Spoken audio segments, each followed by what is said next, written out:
నేను ఎట్లా తీసుకుపోయి ఏడాది చూపించుకోవాలి సార్ నా చెల్లెను. ఒక రైతు కుటుంబం ఒక నిరుపేదోడికి మీరు అండగా ఉండండి సార్. మీకు దండం పెట్టి మొక్కుతున్నా సార్.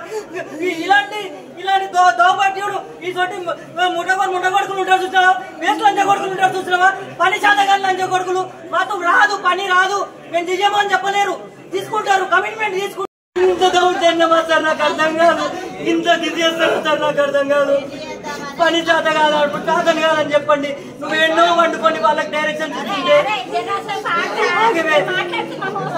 నువ్వెన్నో వండుకొని వాళ్ళకి డైరెక్షన్ ఇస్తుంటే ఆ డ్యూటీ డాక్టర్ రాలేడు.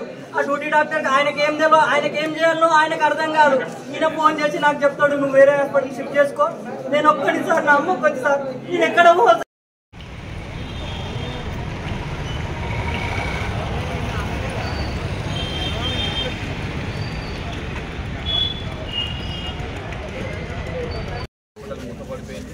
డిఎంహెచ్ వాళ్ళు వచ్చారు, అంత అయిపోయింది ఆల్మోస్ట్. ఇప్పుడు నేను వచ్చిన తర్వాత 1 year అయిపోయింది. ఆల్మోస్ట్ 4 హాస్పిటల్ బంద్ అయిపోయినాయి.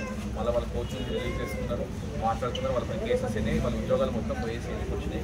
అవి అయిపోతాయి. నేను చెప్పాను, మేము చేయాల్సిన లీగల్ ఆబ్లిగేషన్స్ ఏమున్నాయో మేము తప్పని పరిస్థితి మేము అవి ఉపయోగ చేసినాం. మాకు రిటర్న్లో కంప్లైంట్ ఇచ్చి ఆ కంప్లైంట్ తీసుకున్నాం.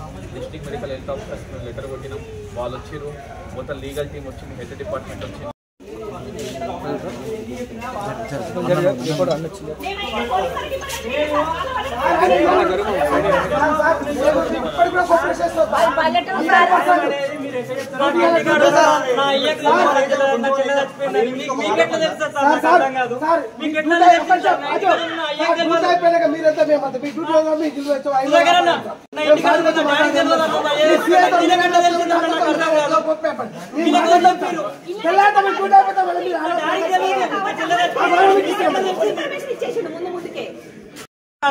నా ఇంటికాడ ఉన్న నా డాడీకి నేను చెప్పుకోలేదు నా చెల్లె చచ్చిపోయిందని. మీకెట్లా తెలిసింది సార్? నాకు అర్థం కాదు. నేను ఎన్నో హాస్పిటల్లో జాయిన్ అయినా, ఆయనకు కూడా తెలియదు. ఆయన కాన్ఫరెన్స్ లో ఆయన మెయింటెనెన్స్ లో కూడా నేను పోలేదు. ఆయన నన్ను పంపించలేదు.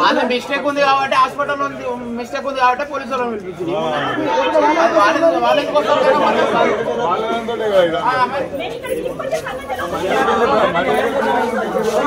బయట కాబట్టి సెక్యూరిటీ పెట్టుకున్నాను.